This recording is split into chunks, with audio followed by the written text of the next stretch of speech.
bem-vindas a mais um episódio do TataCast Mulheres 4.0, um podcast voltado a nós mulheres 40 a mais, que tem essa função de ter que assumir todos esses papéis do nosso dia a dia e a gente às vezes acaba se deixando de lado. Então aqui você vai encontrar episódios que te acolham, que te deem bastante informações para que a gente possa levar toda essa nossa loucura aí da vida com mais leveza. E hoje o episódio tá muito legal, muito especial. Eu trouxe uma convidada, a doutora Renata Mônaco. A Rê, ela é psicóloga, especialista em terapia cognitivo-comportamental.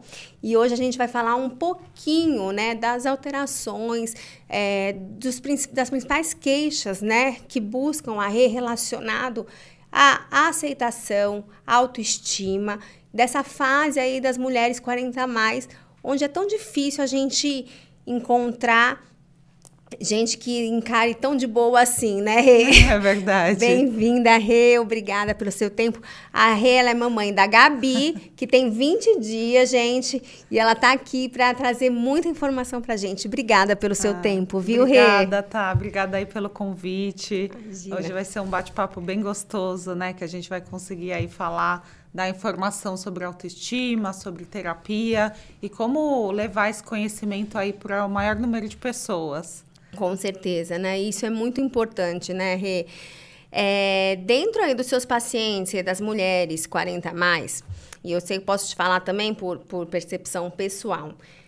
Eu já falei em todos os outros episódios, né, que os 40 são um marco aí na vida da mulher. A gente começa a prestar mais atenção na gente mesmo, em algumas alterações, tanto físicas quanto também psicológicas, né? E a nossa saúde mental nesse dia a dia que a gente tem, nessa questão de ter que equilibrar todas essas funções que a gente tem, o tal do jogo dos pratinhos, acaba afetando demais a nossa saúde mental e ainda tendo que lidar com a questão da aceitação que você está envelhecendo e que está tudo bem, né? E aceitar todas as mudanças aí físicas, hormonais que está acontecendo dentro do seu corpo.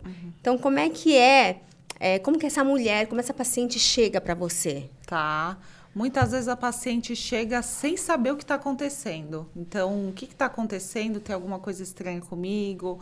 Tô triste, tô chorando, tem alguma coisa estranha comigo. Então, o primeiro passo é entender. Vamos organizar aqui, né? Entender o que está acontecendo, ver o porquê que você está sentindo isso, há quanto tempo. A gente vai fazer um mapeamento, né? Tá.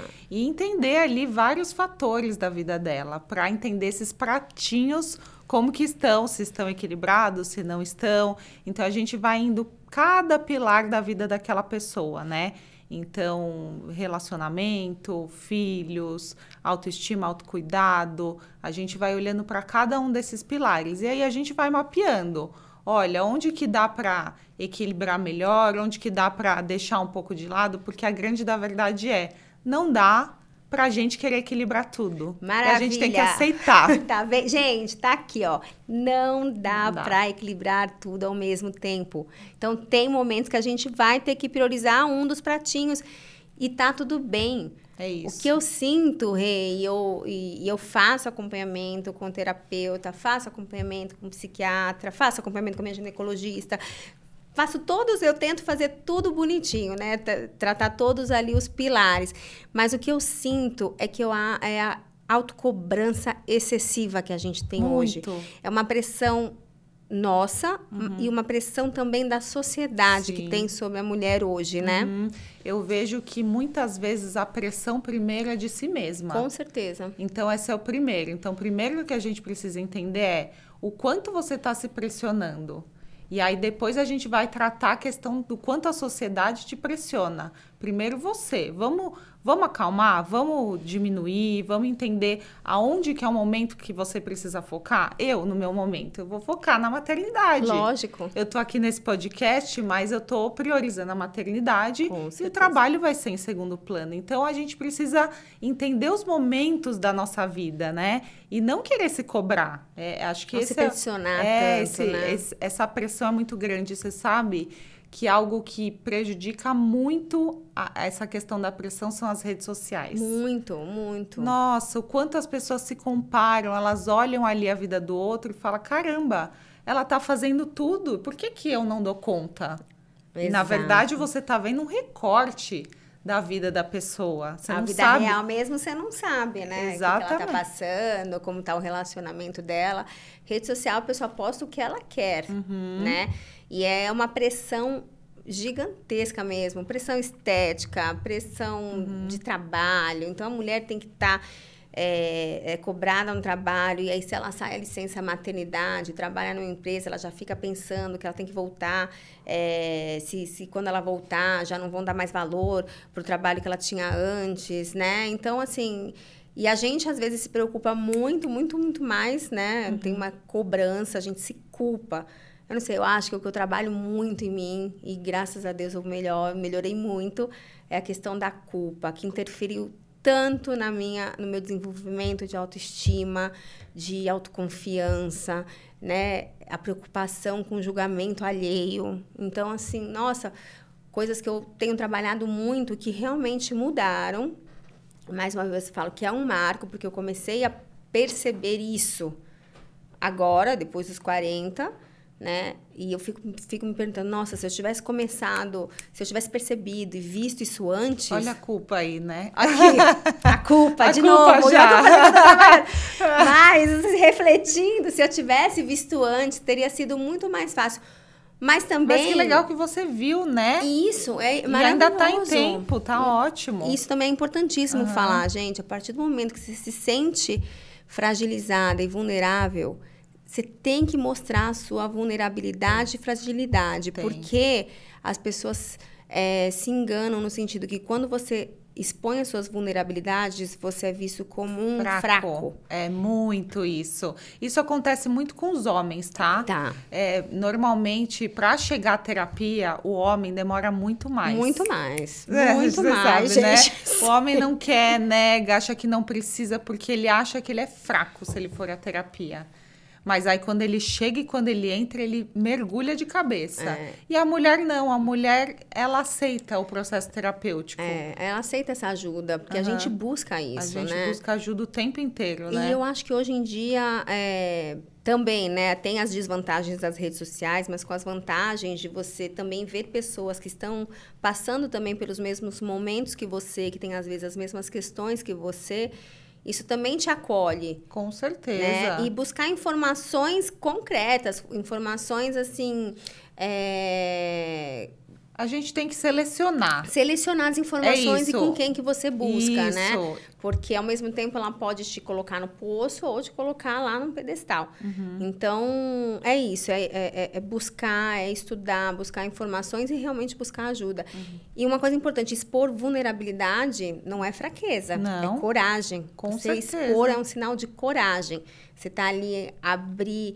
E se permitir ser ajudado, isso é fantástico. Com certeza.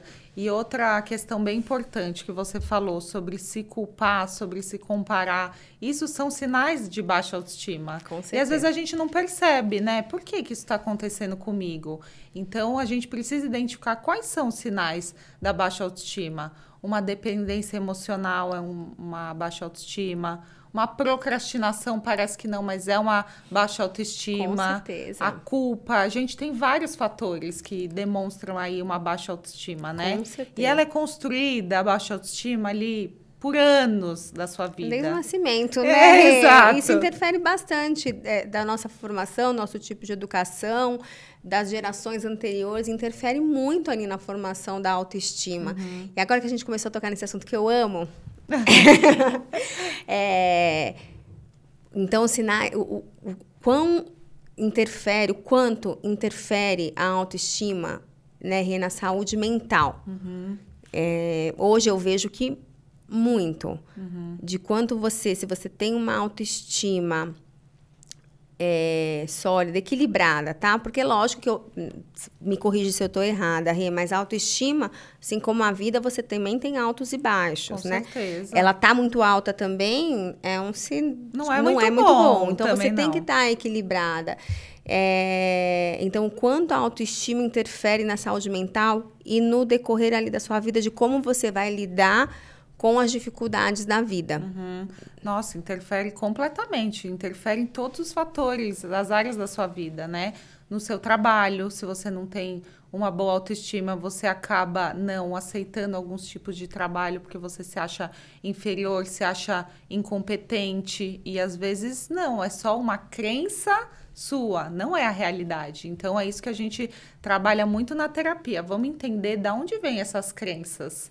Como elas foram construídas? Vamos entender se esses pensamentos eles são verdadeiros ou se não são verdadeiros. A gente trabalha muito isso na terapia cognitivo-comportamental, né? Se é uma crença real ou se é uma crença distorcida. Então, interfere nos seus relacionamentos amorosos, nas suas amizades, interfere em todas as áreas da sua vida. Então, gente, a base é você construir uma boa autoestima, né? Você, para saber lidar aí com as suas frustrações, com críticas, com sugestões, enfim. E para você ter sucesso na parte profissional, para você também construir com os seus filhos uma boa autoestima, para que eles possam também, né, ser seres humanos que consigam aí crescer e ter uma saúde emocional bem solidificada, que eu acho que hoje, né, sabendo tudo que eu sei, e eu não me arrependo de nada, e não me culpo, assim, algumas coisas, mas, assim, o que eu trabalho muito é que tudo isso que eu vivi foi a base para eu poder hoje...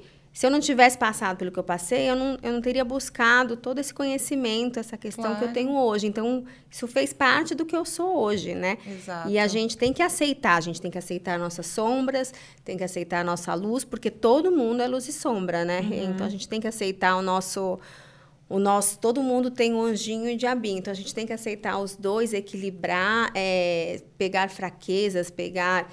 algumas sombras e ressignificar coisas do passado, ressignificar relações do passado, para poder seguir adiante, para poder realmente encerrar ciclos, reiniciar novos, porque no fim a vida é isso, né? São ciclos. Quando você fala assim, eu deveria ter tido esse autoconhecimento antes e tal, não, talvez você não estivesse onde você está. Se você não passasse por esse processo. Até no meu caso, eu era advogada e aí fui fazer a psicologia mais tarde. Aí fiquei me culpando. Nossa, deveria ter escolhido isso antes, lá atrás. Mas não, quem sabe como seria se eu tivesse escolhido lá atrás, né? Você ia ficar com a pulga atrás da orelha. Mas eu devia ter feito direito, né? Se eu não tivesse feito direito, é isso. Então, a gente tem que aceitar essa nossa trajetória, esse nosso percurso, né? A gente tá onde a gente tá porque tem que ter sido dessa forma. E você acha, por exemplo, que uma baixa autoestima... ela desencadeia uma depressão e vice-versa, né? E também a ansiedade, que eu acho que interfere diretamente. Com certeza, tanto depressão quanto ansiedade. A baixa autoestima, a pessoa vai se sentir inferior, ela vai ter dificuldade de lidar com críticas, ela vai assim, olhar tudo de uma forma muito negativa. Sim. E quando a pessoa olha tudo de forma muito negativa, é um dos caminhos ali para a depressão. Essa tristeza, você sempre se sentir inferior. E é sob o seu olhar, não sob o olhar do outro. Porque o que é a autoestima? É exatamente isso, o que você enxerga sobre você mesmo. Às vezes a outra pessoa ali, as pessoas ao seu redor, te acham incrível, maravilhoso, incrível em todos os aspectos. Sim. E você não se enxerga assim. Então, é algo sobre você mesmo.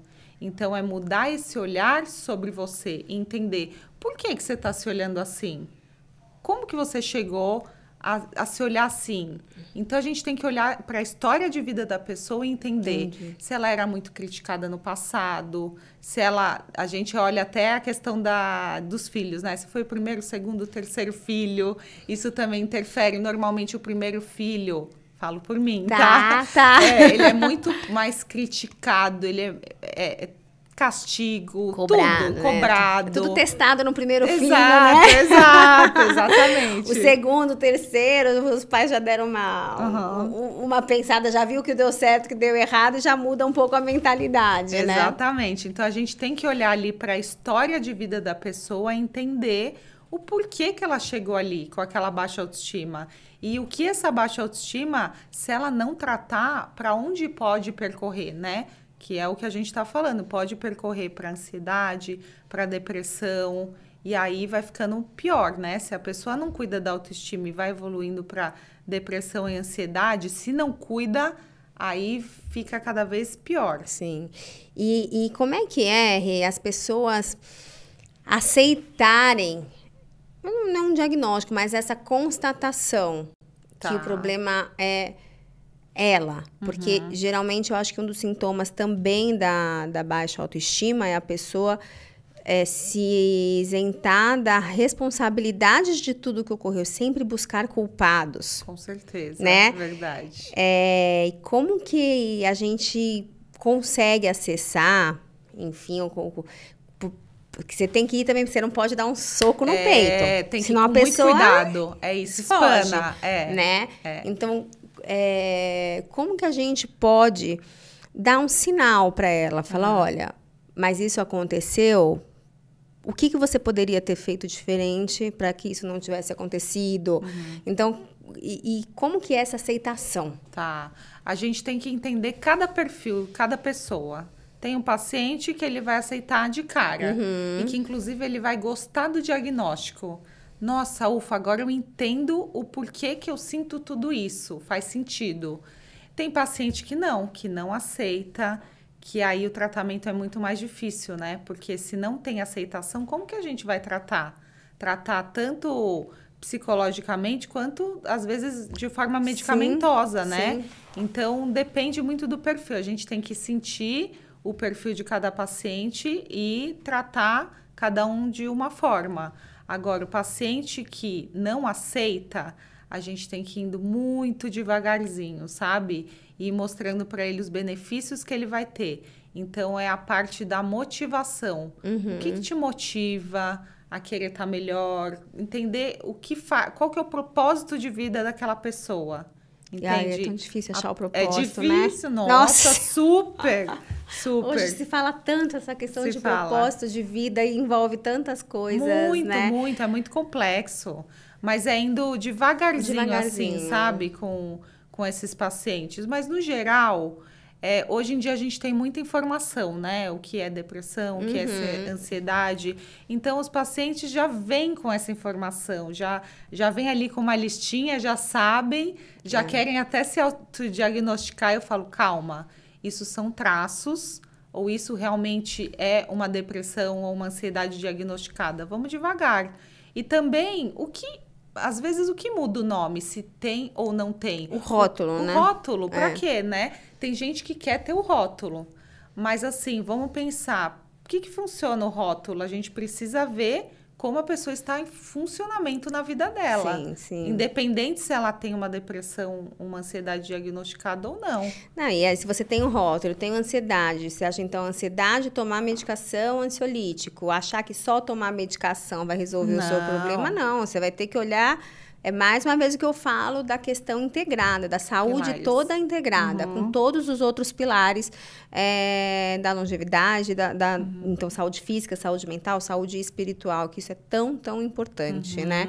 E o que eu percebo nas minhas pacientes que chegam lá, elas me buscam, a princípio, pela questão da autoimagem, de como elas se veem, porque a autoestima é como você se enxerga ali, como você se vê, como você se sente diante ali da sociedade, né? E a autoimagem é como você se vê fisicamente. E isso, na mulher, acho que é um dos principais pilares da autoestima. Com certeza. Né? Então, isso interfere muito, que aí a gente fala da cobrança, das comparações e tudo. Então, para mim, a paciente chega referindo a questão estética, a questão física, de autoimagem.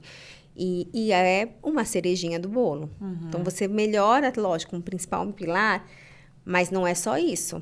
E aí, na minha experiência com os pacientes, é aquela paciente que fica buscando os procedimentos, que aí ela se compara com a influencer tal, com a atriz tal, com a modelo tal, que quer ficar igual, chega lá, é aquela busca excessiva, começa a sair, perder parâmetros, né? Excesso, e aí acaba... tem um dismorfismo ali de imagem mesmo, né? Então, eu vejo muitas pacientes assim e apenas a cerejinha do bolo. Quando você vai ver, tem outros pilares de autoconfiança, né? De autocompaixão. Sempre e a questão de feridas ali, de feridas da infância, feridas da evolução, do crescimento, que ela não quer olhar.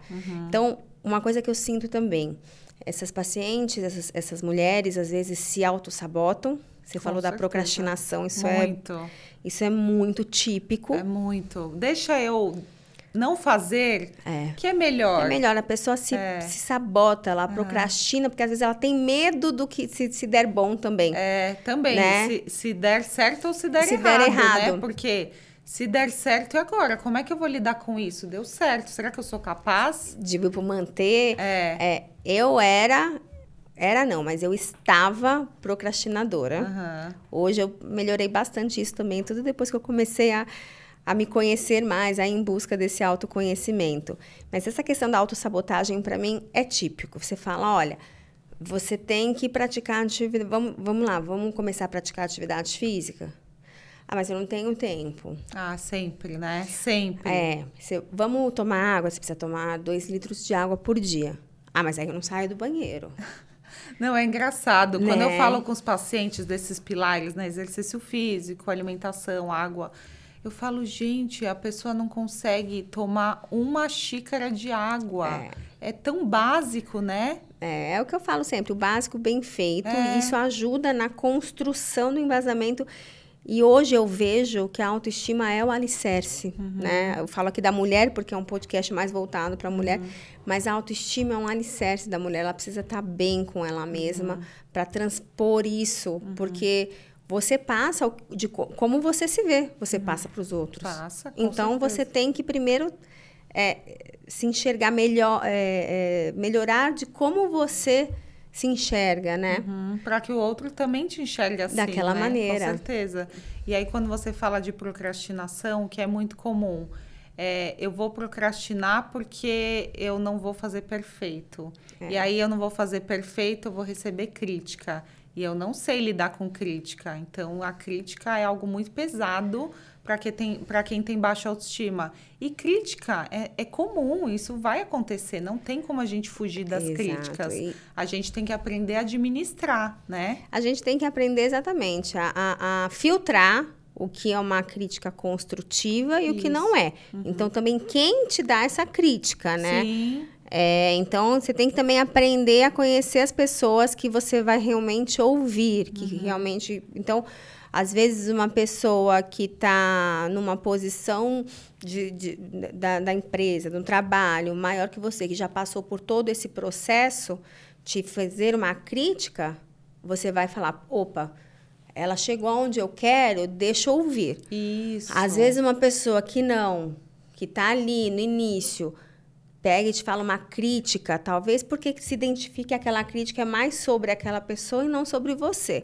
Então, eu acho que também a questão da maturidade, de você conhecer ali o ambiente, estar em ambientes de crescimento que também te puxam para cima, filtrar essas críticas, né? Para você poder crescer e também ouvir, ressignificar ali o que falam, né? Faz sentido, com certeza. A gente tem que aprender a lidar com a crítica e tem que olhar quem está criticando. E por quê? Né? Também vamos refletir, por que ela está criticando? Será que ela quer o meu bem? Ela quer o meu mal?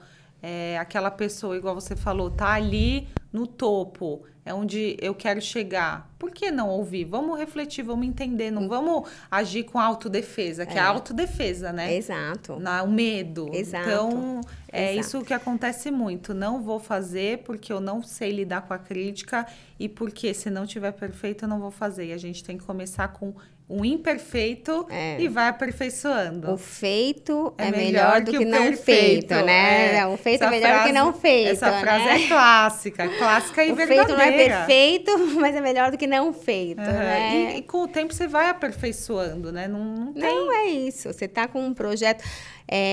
as pessoas às vezes têm projetos maravilhosos e que acabam não saindo nem da mente ou nem do papel por causa disso, né? Essa questão da procrastinação, do medo, de medo de expor ali, às vezes, a opinião, né? De aceitar, de estar sempre querendo agradar os outros. Mais um fator aí de baixa autoestima. Nossa, querer agradar os outros. Não saber falar não. É muito comum isso. Eu aprendi que quando não é um sim óbvio, é um não. Eu acho que... Então é não. Então, se não é um sim óbvio, é um não. Então, a gente tem que aprender a falar não. E aos pouquinhos, você sabe que eu trabalho isso com os pacientes, né? Nossa, não sei falar não, tô sofrendo e tal... Você vai aprender, mas não espere que do dia para a noite você vai conseguir. A gente vai sempre pensando em passinhos de formiguinha. E com quem você deve começar falando não? Isso. Com a pessoa que você tem mais dificuldade ou com uma pessoa que você não tem muito vínculo? Então, vamos estruturar isso e vamos entender como falar não e treinar. Exato. Eu falo para as pacientes, no início dói, é difícil. Todo novo comportamento é difícil. Mas depois... Vai que vai, engrena, você consegue falar não tranquilamente. Gente, é um peso que você tira das costas, muito, né? Porque você falar sim para os outros, muitas vezes é você falar não para você. Sim, sempre. E aí você sente aquela culpa de estar fazendo pelos outros e não estar fazendo por você. As pessoas têm uma falsa ideia que você ter um autocuidado, de você se valorizar, de você se priorizar como um ato de egoísmo. Imagina. E não é. Não, né? Não é. Você muito tem pelo que contrário, é um autocuidado, né? Deixa eu olhar para mim, deixa eu ver quais são as minhas necessidades, né? E autocuidado e autoamor é tudo, né? Autocompaixão, tá tudo muito interligado, né? Muito, muito. Que são os pilares ali dessa construção dessa autoestima, né? Sim, autocompaixão, gente, é se perdoar também por coisas. A gente não é perfeito, a gente é humano. Exato. Né? Então, é a gente ter essa consciência. Acho que hoje... estudando, né, e tentando me desenvolver, o que eu vejo é muito essa questão de trazer para a consciência, né, Rê? Você conseguindo trazer para a consciência, aí você consegue ressignificar, e aí você muda a narrativa. É isso. Uma coisa que eu aprendi também, que a Gabi estudando, é isso. Você é aquilo que você faz a narrativa antes, então troca a narrativa. Com certeza. Não fala eu não consigo, eu não sou bom. Não, entendeu? Com certeza. Vamos ressignificar todos esses pensamentos, né? E é o que você falou, autoconsciência. Porque se você não tem consciência do que está acontecendo consigo mesmo, como que você vai mudar? Não tem como, né? Então, é o primeiro passo. Vamos entender, ter a autoconsciência para, a partir daí, a gente começar o processo de mudança, que não é fácil. Não. Mudar não é fácil, a gente sabe. É um processo. E é tudo um processo. É o que você falou, é começar com passinhos de formiga, não se cobrar tanto, não se culpar tanto, né? Tentar dar o seu melhor naquele momento, tá? Ou naquele dia você conseguiu dar um melhor que foi aquilo, se você fez você fez, sei lá, 20 minutos de atividade física. Ótimo. E estava 1 hora. Mas aquele dia você conseguiu, o seu melhor foi isso, foi 20 minutos para você. E foi bom, tá? Você fez, entendeu? E é também desfrutar, então comemorar essas vitórias, né? Porque a gente costuma desvalorizar. Se você põe uma meta muito grande, você acaba não valorizando todo esse processo e não comemorando as pequenas vitórias. Por isso que nesse processo todo, o ideal é você fazer pequenas metas para você ir alcançando e comemorando cada meta conquistada, né? Você sabe que eu falo assim com os pacientes, né? Essa questão de metas é algo muito importante. Porque o paciente chega num primeiro momento super motivado. Eu vou fazer exercício físico, agora eu vou mudar e tudo mais. Tá bom. Você não tem o hábito de praticar esporte. Aí ele quer, de repente, praticar 5 vezes na semana. 6. E correr uma maratona no mês que vem, né? Falou, não, isso não vai funcionar. Vamos devagar? Sim. Conforme você vai conseguindo evoluir, a gente vai aumentando a meta. Mas pensa, você não pratica nada. Vamos começar, então, 2 vezes na semana? E aí, o que acontece? Às vezes, o paciente não consegue cumprir aquilo que ele combinou comigo. E aí, ele se frustra com ele e comigo, porque ele se comprometeu comigo. E aí, é um momento que eu falo, tá tudo bem, não deu hoje, mas semana que vem vai dar certo, o dia seguinte vai dar certo. A gente vive em altos e baixos, a gente não pode esperar uma constância. Vai ter semana que você vai conseguir fazer todos os dias, vai ter semana que não. E tá tudo bem, entende? Então, e aí que entra também a autossabotagem. Por exemplo, já que eu não fiz hoje, então já não vou fazer a semana inteira. Não, faça um pouquinho por dia. É assim que você vai construindo o hábito. Exatamente. O que é melhor para você chegar onde você quer? Fazer 15 minutos aquele dia ou fazer 0? Exato. Não é? Exato. Ele fala, poxa, hoje eu consegui fazer 15 minutos. Que bom, pelo menos nesse dia tão atribulado que eu tenho, eu consegui tirar 15 minutos para fazer o que eu devia fazer, né? Porque também é isso, né? Ser adulto é você fazer o que tem que ser feito. Então, é também trazer essa consciência. Agora, dentro das mulheres, desse perfil 40 a mais, Rê, essa questão da autoaceitação, a questão, uma coisa que pega muito também, que é um ponto de vulnerabilidade, né? Quem é mãe é a maternidade. Você está passando por isso agora. Bem tenso agora, né? Nessa fase inicial. Porque a gente acaba perdendo a identidade, né? Você perde a identidade, a Thaís mulher, a Thaís esposa, a Thaís médica, a Thaís empresária, né? Então, você perde isso e lógico, no começo você tem que realmente focar nesse pratinho da maternidade, mas sempre lembrando que a gente não pode esquecer da gente, porque a gente acaba também se perdendo nisso, o que afeta na nossa autoestima, o que afeta depois no seu trabalho, o que afeta depois no seu relacionamento, né? Porque aí também... Aí vem todo assim, é um círculo vicioso, né? Looping. É um looping. O que eu vejo, assim, essa questão da maternidade tem sido cada vez mais pesado. Se você for pensar lá atrás, antigamente, nossos pais, nossas mães, eles não levavam a maternidade, assim, de forma tão pesada, né? Sim. Era outra época, né? Hoje em dia, a mulher, ela tem que dar conta da maternidade, do trabalho, do marido, do corpo, das amigas, de muita coisa, né? Então, fica realmente pesado. E aí, como que a gente vai tornando isso mais leve? A gente tem que aceitar, muitas vezes, determinada fase da nossa vida e também, aos poucos, você ir se priorizando e saber que tá tudo bem eu vir aqui num podcast e ter deixado minha neném. Tá tudo bem. Ela tá sendo cuidada, tá sendo vista, dei mamar para ela. Então, é isso, é você conseguir, aos pouquinhos, ir fazendo as coisas por você. Porque, no fim das contas, se você não tá bem, você não deixa os seus filhos bem. Então, o que adianta, né? Ou seja, você tem que se priorizar, gente. Tem. Mesmo sendo mãe, é priorizar você mesmo. Porque se você não tá bem, você não consegue cuidar do jeito que você quer cuidar do seu filho, da sua casa, do seu marido. Então, é isso. E a autoaceitação do envelhecimento, Rê? A gente falou no episódio anterior de climatério, menopausa. Isso aí, a gente chega nessa fase, hoje em dia a gente sabe que a expectativa de vida é bem maior, então a gente vai viver mais tempo, né, nessa fase, e que era encarado muito diferente antes. Então, eu tenho tido algumas dificuldades também nessa questão da aceitação do envelhecimento. É lógico que eu quero envelhecer, né, quero viver muito, mas...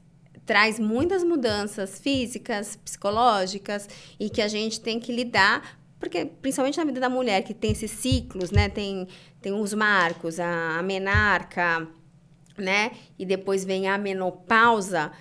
E aí, esse ciclo da menopausa, que é um ciclo ali da fase reprodutiva que você está encerrando, eu acho que é muito mais marcante do que a menarca, né? E aí, eu acho que é mais difícil de lidar. Então, para você, o que é? E como que você percebe isso nas suas pacientes? Olha, Existe sim uma dificuldade de aceitação, e aí elas entram muito na parte estética, que é o que a gente falou, né? De querer preencher de toda forma com a parte estética. Parecer ter 20 anos, né? Nossa, aí faz todos os procedimentos e mesmo assim não está satisfeita. Por quê? Porque não aceitou que faz parte do processo da vida o envelhecimento. E a gente tem que envelhecer da melhor forma possível. Então, tá tudo ótimo fazer procedimento. Tem que fazer sim. Quer fazer cirurgia, faça.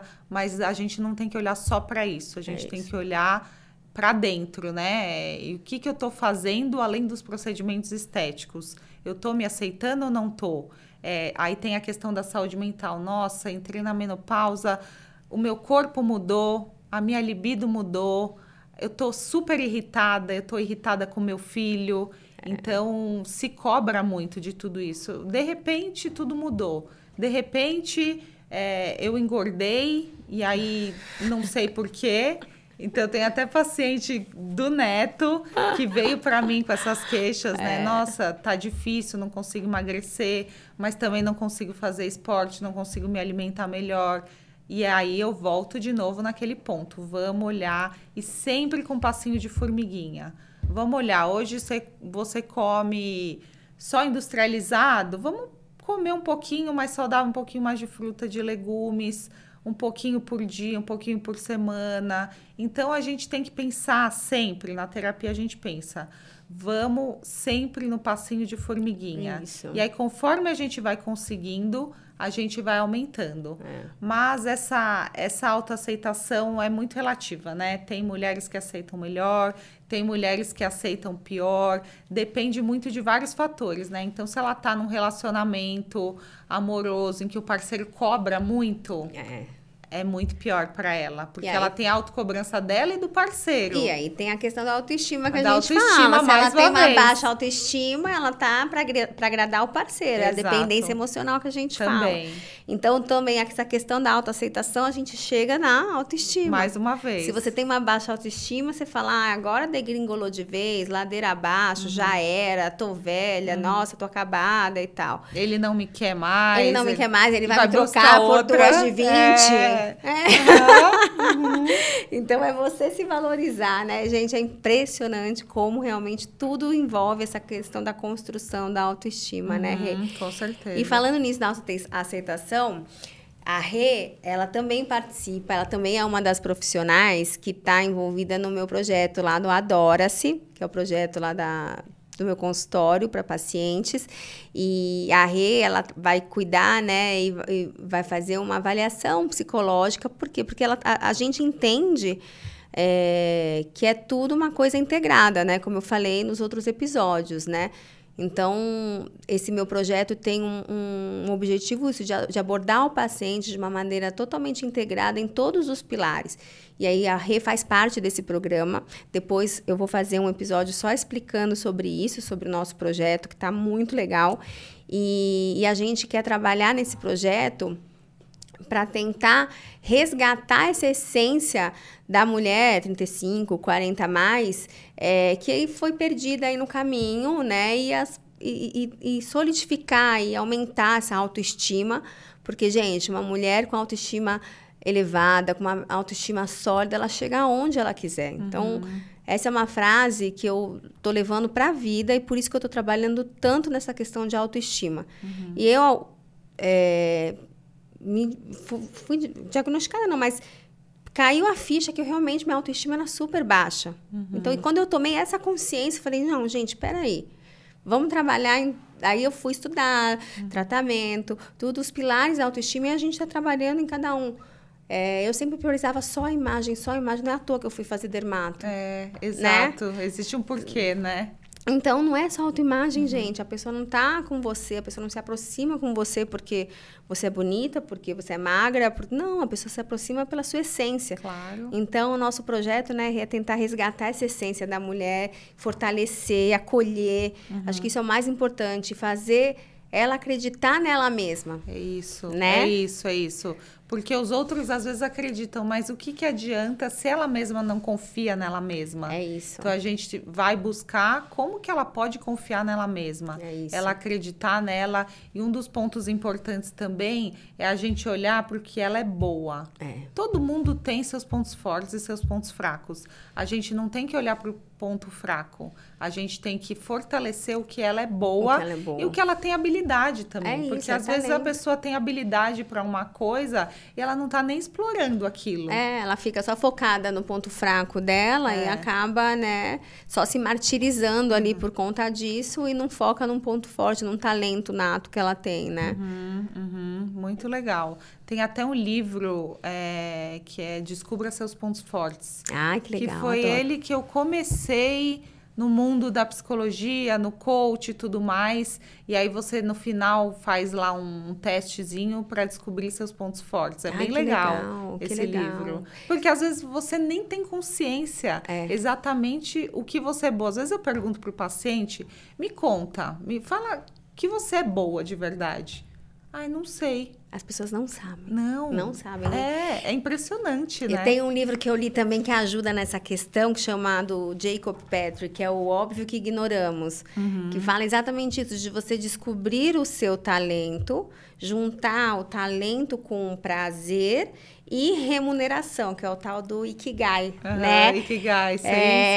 Então, isso ajuda. E aí, descobrir seu propósito, você ter clareza das coisas. Então, que é o que a gente fala que é trazer para a consciência. É você ter clareza das coisas e aí você fazendo as mudanças e os ajustes que precisa. Exatamente. Mas é isso, esse é um ponto bem importante da construção da autoestima. E aí, às vezes o paciente fala, não sei meus pontos fortes, aí eu falo, tá bom, vamos fazer o seguinte, vai para casa, pergunta ali para sua família, para o seu marido, o que você é boa? O que você é boa? Tenho certeza que eles vão te dizer milhares de qualidades suas. Perguntar para os pais. Eu fiz esse exercício para minha irmã. O que você acha que eu era boa? Qual que era a minha maior qualidade na infância? Você se dava bem com todo mundo, você gostava de falar. Carismática, você era, super carismática. As pessoas falavam muito. Isso. Então, aí você vai encontrando o seu ponto forte, o seu talento e trabalhar nisso. E aí você vai e consegue alcançar tanta gente. E aí você melhora a sua autoestima, você se fortalece. E aí quando você encontra um desafio, uma frustração, você sabe lidar e você cresce de novo, você ressignifica. Então, gente, é um processo eterno isso, né? Essa busca é eterna. E não para, viu? Ainda quando a gente tem a consciência dessas questões de baixa autoestima, é um processo contínuo. E o importante a gente também falar aqui você se identificou com algumas das coisas que a gente falou, de achar que você tem uma autoestima mais baixa, então vamos procurar profissionais para te ajudar você identificou sintomas, sinais, então agora vamos procurar um profissional para te ajudar como você vai melhorar isso, né? Então, focar, curar feridas, né? Ressignificar dores, enfim, várias coisas, fortalecer a autoimagem, né? Mudanças de hábitos, né? Então, é isso, essa busca eterna de autoconhecimento. Eu acho que o autoconhecimento é o segredo, é a chave para tudo que você quer na vida. Com certeza. E depois que você mergulha nesse processo, você não sai mais. Verdade. Você sabe que tem paciente que tá comigo em terapia, mais pelo autoconhecimento? É maravilhoso. Que é maravilhoso. Não, eu não saio mais da terapia. Não saio mais da terapia. Você sabe que tem paciente que eu falo, olha, te dou alta. Tá aqui, tá tudo certo. Não quero alta. Quero que você me veja. E agora, na minha licença, tem pacientes que falaram, e agora? Como é que eu vou ficar sem você?